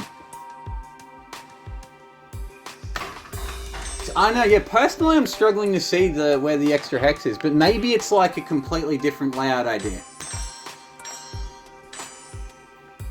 That's probably, I think that's my best guess. It would have to be like a different idea.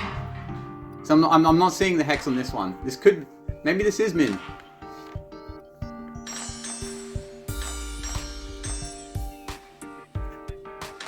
Very, very well-earned primary win from Shadow Cluster. I know the primary wins are the ones that he enjoys the most, because secondary wins, yeah, they're cool and all, but it's the primary wins, yeah, that feel the nicest. I'm curious if, had Shadow Cluster not submitted, would we as a community believe 26 to be min? Or do you think maybe someone could find a 25, but we need to give it to an expert? It's a good question. I probably would have theorized that 25 was possible based on Mr. Puzzle and Fiesta Land solves. I would have looked at them and think, I can imagine a universe where one of these hexes is shaved off, but probably we wouldn't have been able to find it.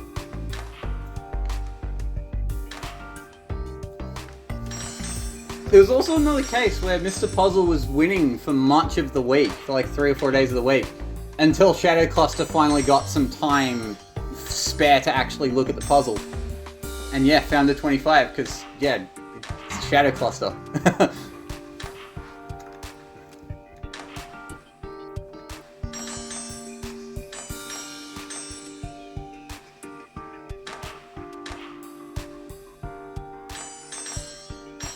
For such a dubious area puzzle, though, coming second to Shadow Cluster is pretty much a badge of honor.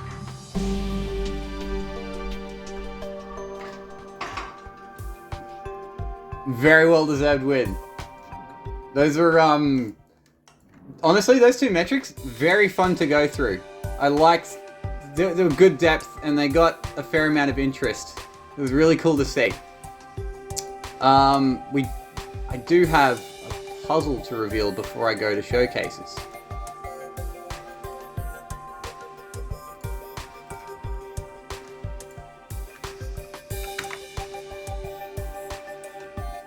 Okay.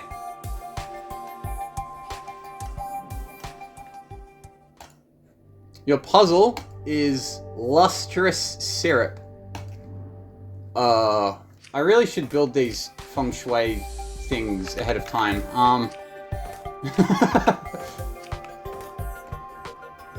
No, you don't get the Infinifactory glyphs. Ignore those. You do get disposal though. Alright, I'm not even gonna bother because there are too many glyphs to worry about. There we go. Ish. That'll do, I guess. Okay, so your metrics for this puzzle are sum and cost. Oh, okay. Good metrics for this puzzle, I agree.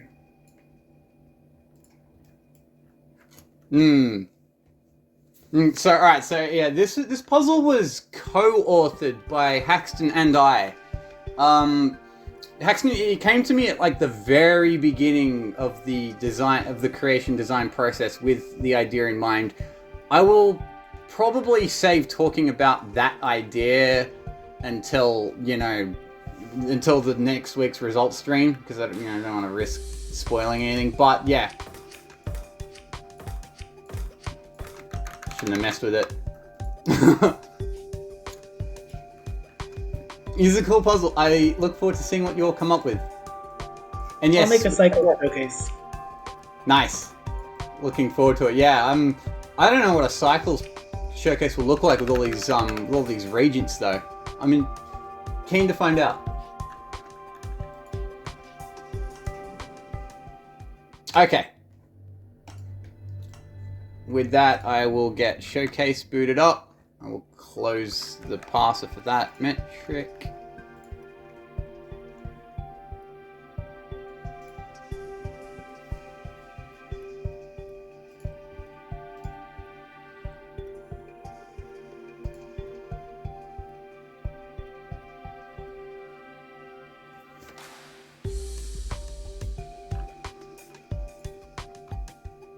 Okay, this first one is Haxton. So, as mentioned, there were quite a few metrics that were that we talked about for this puzzle. Rate was one of them. Honestly, the main reason we didn't go with rate is because we already had a lot of rate puzzles. Otherwise, this probably would have been we wouldn't have had any problems with rate being one of the metrics at all. It was a fun. I think rate would have been fairly fun. Yeah, it looks like it's a question of 22 cycles, how do you use them? Yeah. And some arms get to operate 7 times, like that X arm at the top. At the bottom, I guess. Yeah.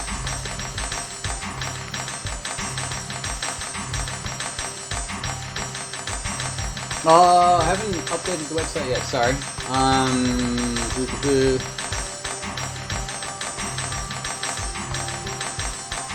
Alright. Yeah, how are we going to submit our speed? Alright, so yeah, alright. So the website, I just updated it. It should be live.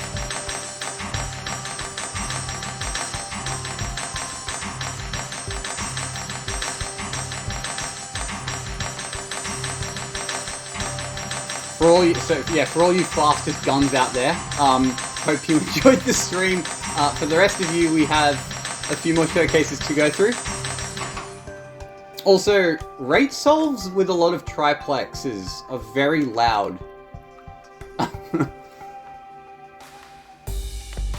would have been a consideration for the streams just having triplexes constantly going off. Alright. This next one comes from Random Guest. Suspiciously overlapped grab pivot. Oh wait, sorry. This is the alright, so there's a grab pivot drop solve, but there is a V2. So this is the better one, so I will load this one in instead.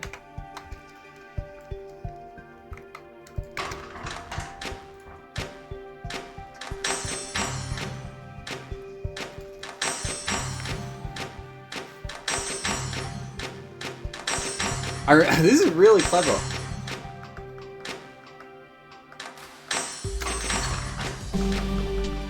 so pretty, yeah. Everything at the end. The use of the 3 long sticks and the 2 long sticks is super resourceful.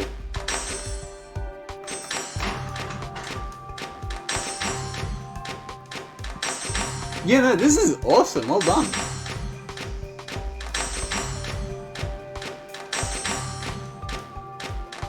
I do like having 3 regents is what makes this idea work and is what makes this cool.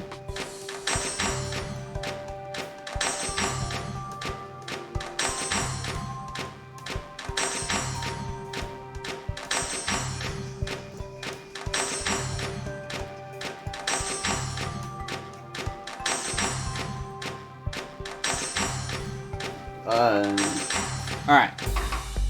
Sorry, I'm just gonna have to confirm something real quick.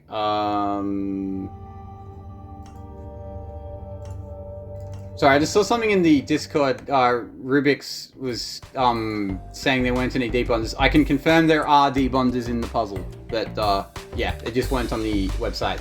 Alright. Moving on. Alienate me with a field of glyphs. I believe this is TI, if I'm not mistaken. I have to manually count it though.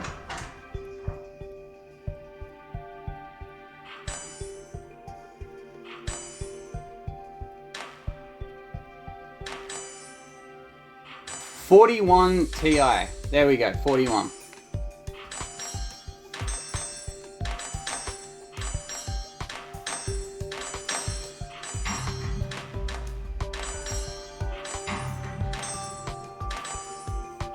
I like this. I like the way this starts on one at the bottom here.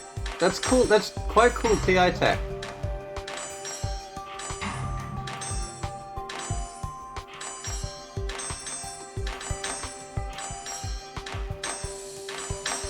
This oh, what puzzle? This doesn't. It's not rocket propellant. This reminds me of. It's in the journal puzzle. Lubricating filament, I think it is. Yeah, I think this is yeah. From a TI perspective, this gives me very strong lubricating filament vibes. I think, which is actually, looking at the product, is very similarly shaped to lubricating filament. Actually, Yeah, right. Funny, I went the whole week without noticing that. Some of us even built infinite versions of it without noticing that.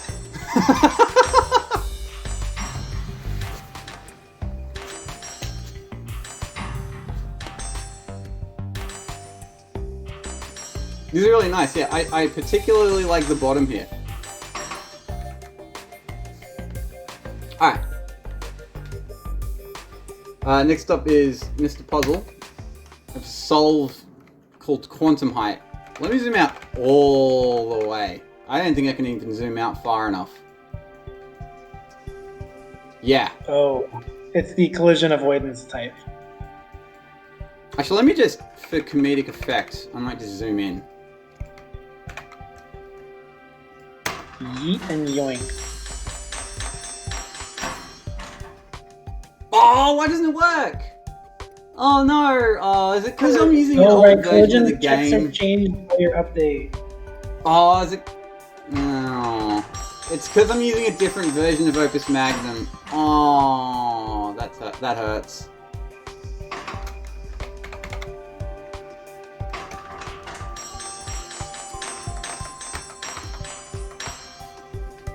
So yeah, these are quantum tracks. So the idea is, so this arm will jut out here in a single cycle. The equilibriums are the hexes that are, yeah, as you can see, some of these hexes are used, some of them are not. The idea is supposed to be that arm 6 will jut over and like these hexes won't count as used because arm 6 is moving too quick, but I'm using a different version of Opus Magnum, and so the calculation is different, I think. And so yeah, it's supposed to just like jut out here, and then jut back out and output, and it looks really cool, but I'm sorry, I've done your showcase dirty, Mr. Puzzle. We do have another one here, Overlap Slam Dunkers.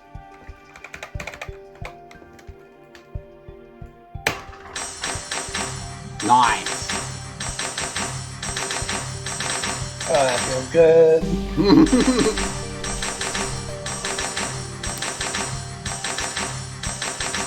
I appreciate the tri-arms here. They add a lot to the aesthetic of this one.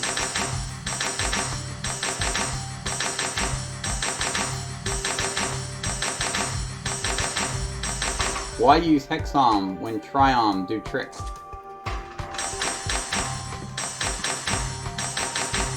Oh man, I can stare at this one for a bit.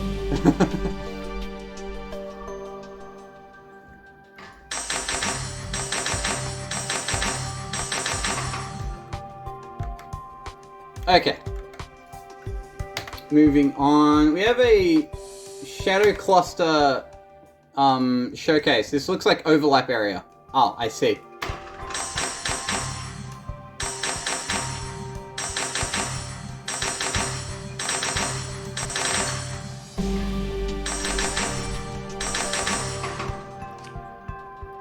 It's funny how putting the arms on equilibrium glyphs like that, I don't know, it makes it look different. I don't know. Get a weird vibe from that. Yeah, it changes the part of the arm base that is connected to the tile that isn't showing the tile. Yeah. It's weird. Yeah.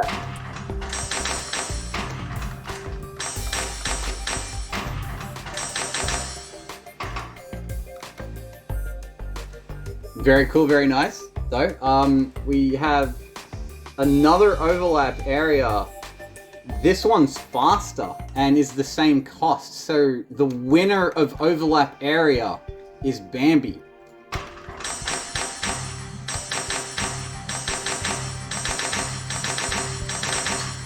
There you go. Shadow Cluster, you can't win them all.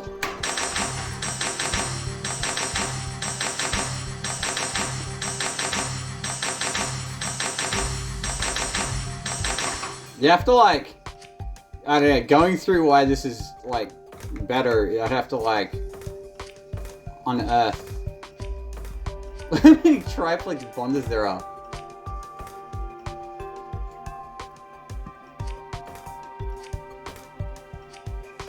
Oh my god.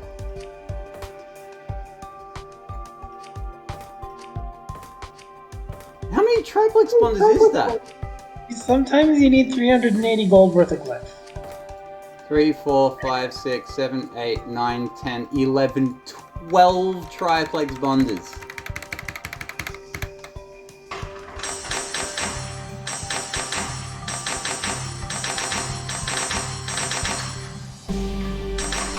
Could you imagine, like, there was like, we tried doing overlap area for like a metric for like a tournament or a weekly puzzle, and like having me trying to analyze this?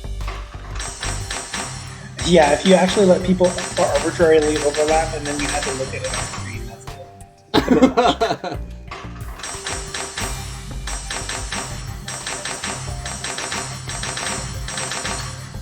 Alright, couple more. First of all, we have Paxton, once more, with one of the other metrics that was floated for this puzzle, which was sum.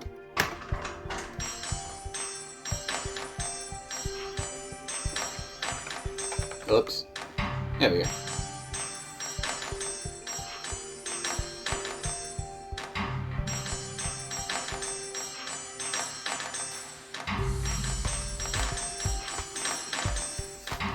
I guess activating my hypercritical sunbrain, my attention is turned to the the fact that there are 2 triplex bonders.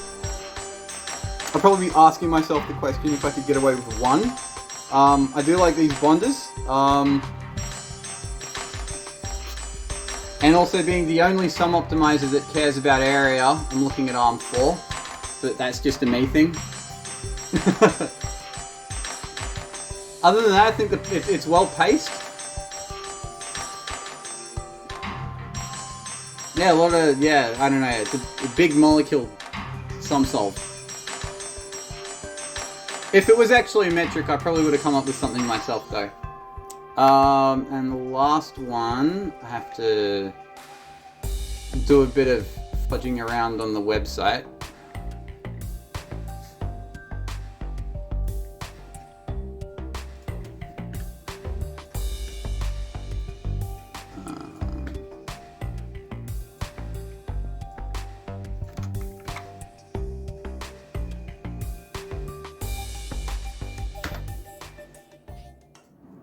Alright, so this last one. So this is what would have been Team 42's submission for height had Biggie not come up with the 12R solution. Yeah, Genius was wise enough to figure out this double pipeline approach as well. Oh, you got the double pipeline approach. This, I think, was 270 cycles. I think the fire starter was still giving him an issue. 270's not bad at all. Genius 42 on his own did pretty well this week.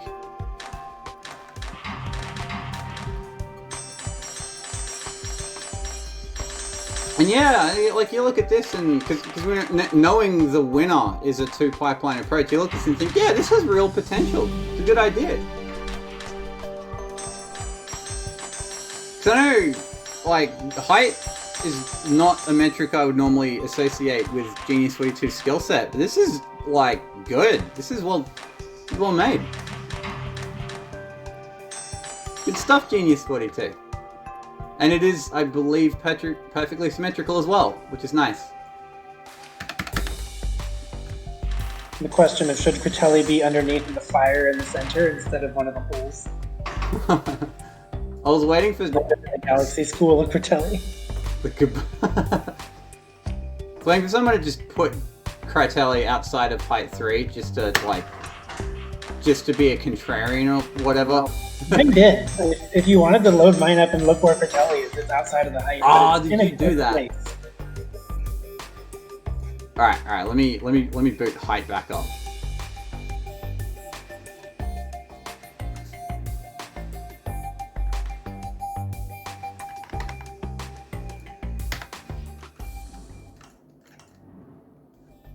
Oh, you did! Oh, nice. I made sure that those 3 triplexes were kind of out on their own, because they could be. There was no way to really condense the space between that and the output. So there was 3 triplices, all 3 colors, and the height, just outside of the height tube, there was the Critelli. So how come you couldn't do something like this?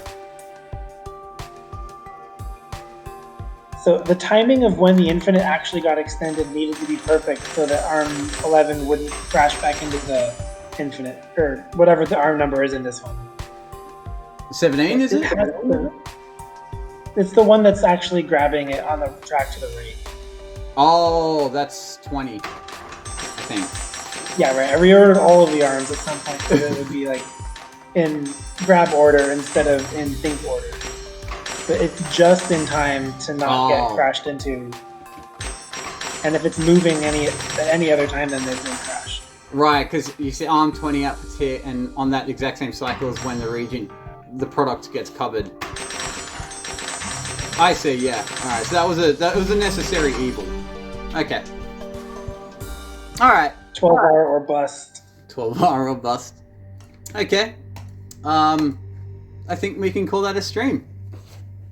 That was good. Going over the solutions was really cool. Only 2 hours this week. I think I picked up the pace a bit this week. Alright.